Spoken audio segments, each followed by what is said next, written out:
Hello and welcome to this lecture series of Artificial Intelligence. Now in this lecture we'll talk about the types of artificial intelligence. So let's get on with it. Now artificial intelligence can be divided in mainly two types of categorizations which are based on capability. Let's call it type 1, and another one is based on functionality. Let's call that type 2. Okay. Now type 1 and type 2 are further divided into different parts. Okay, let's talk about type 1 first. Now type 1 is further divided into three parts: narrow AI, general AI and strong AI. Okay, or super AI. Now type 2, which is based on functionality, is further divided into four parts: reactive machines, limited memory, theory of mind and self-awareness. So let's see type 1 first and then we'll move to the type 2. Now, based on capability, the first part of this categorization is weak AI or narrow AI. Now, weak AI is a type of AI which is able to perform a dedicated task with intelligence. This type of AI represents all the existing AIs, including even the most complicated and sophisticated AI machine that the world has ever seen. Okay, weak AI cannot perform beyond its limitation, as it is only trained for that specific task. Okay, hence it is termed as the weak or narrow AI. Okay, narrow AI can fail in unpredictable ways if it goes beyond its set limits. Okay, now for example, Siri, Alexa. Okay, these are all the examples of weak AI or narrow AI.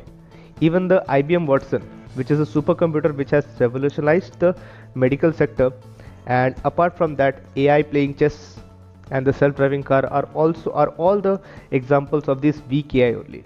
Or it is rather apt example to say that all the thing that AI has part in our day-to-day life, or that is being invented, all are categorized into the weak or narrow AI only.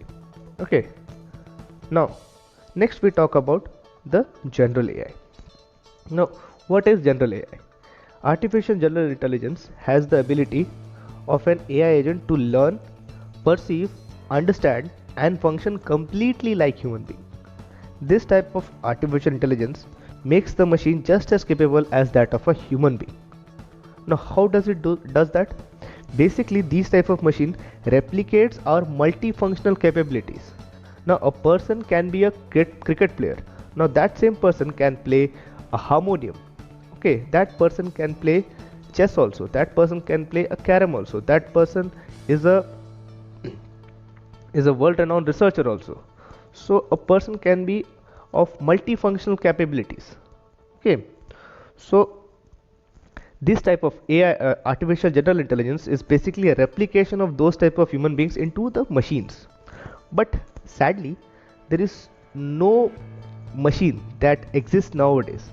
Yet the researchers are trying very hard to produce or to make such machines. But yes, in the future we can expect those type of machines. But right now there are no machines like with these kinds of capabilities, because replicating the human brain or even come near the complexities of the human brain is next to impossible in the current scenario.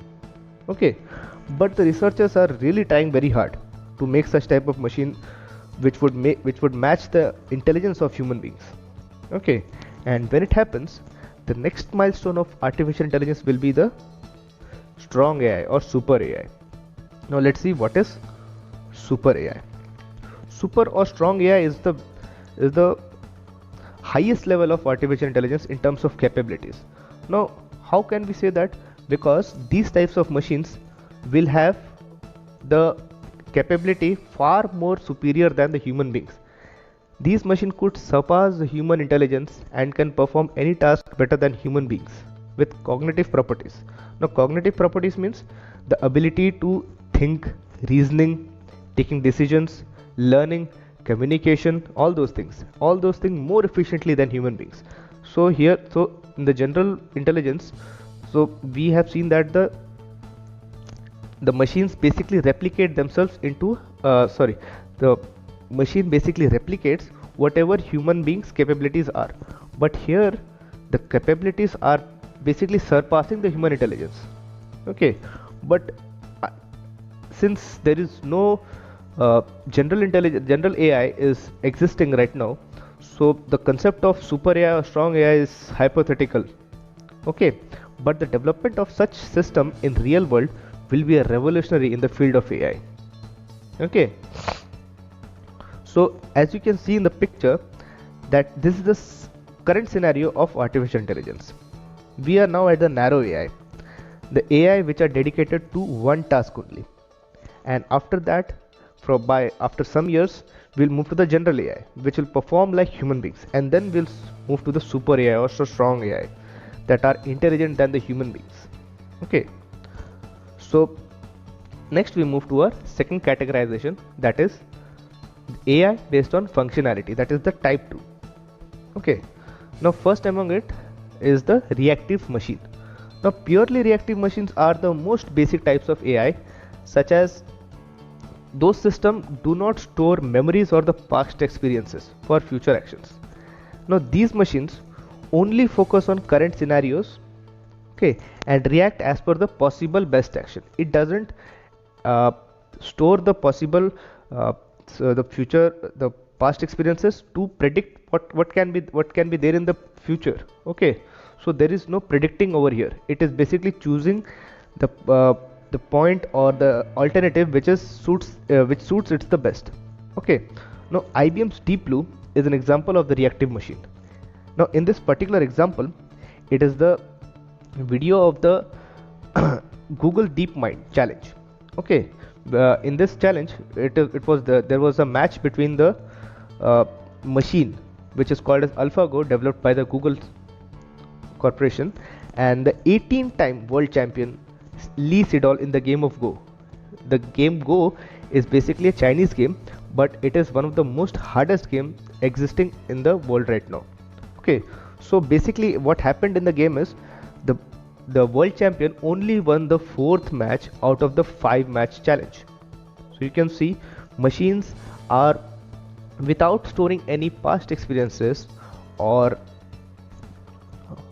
any memories, this machine, based on the current scenarios and choosing the best out of that, and using that knowledge, that machine basically defeated the world champion in the March 2016. Okay, next we move towards the second type, which is called the limited memory. Now limited memory machines can store the past experiences or some data for a short period of time only. Now self-driving car is one of the examples. Now why self-driving car is the best example? Because these cars can store the recent speed of the nearby cars, okay, distance to the other cars, speed limit, other information to navigate the road.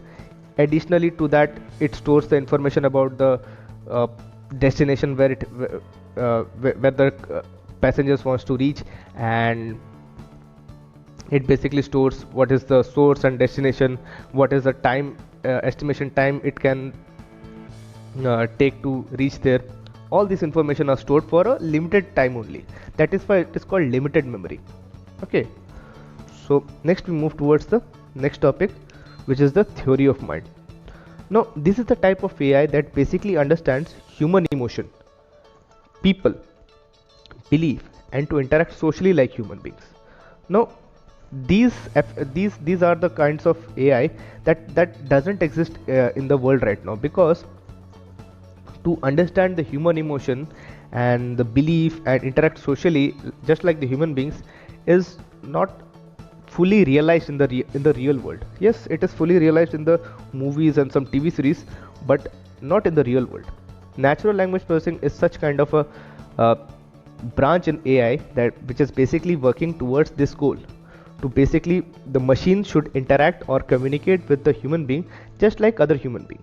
Okay, so a lot of research is going on in different sectors of natural language processing, because there are different kinds of examples and applications of it. There are different sets like the chatbots and the text translation and all those things. Okay, so we come to the last point, which is called the self-awareness. Now, self-awareness is the future of AI. These kinds of machines are super intelligent and have their own consciousness, sentiments, and their self-awareness, just like the machines that we have seen in the movies called the Terminator.